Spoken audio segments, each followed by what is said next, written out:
আসসালামু আলাইকুম রহমতুল্লাহ বারাকাত।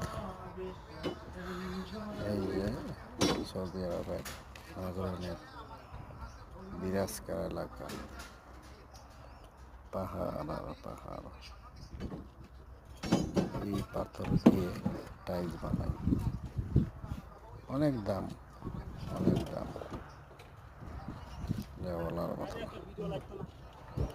কাটাও অনেক পরিশ্রম, তারপরে গরম, অনেক গরম।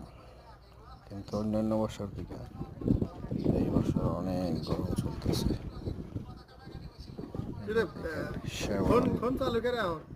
মানে বাংলাদেশের বুলডোজার আজকে এটা, মানে সব চলে।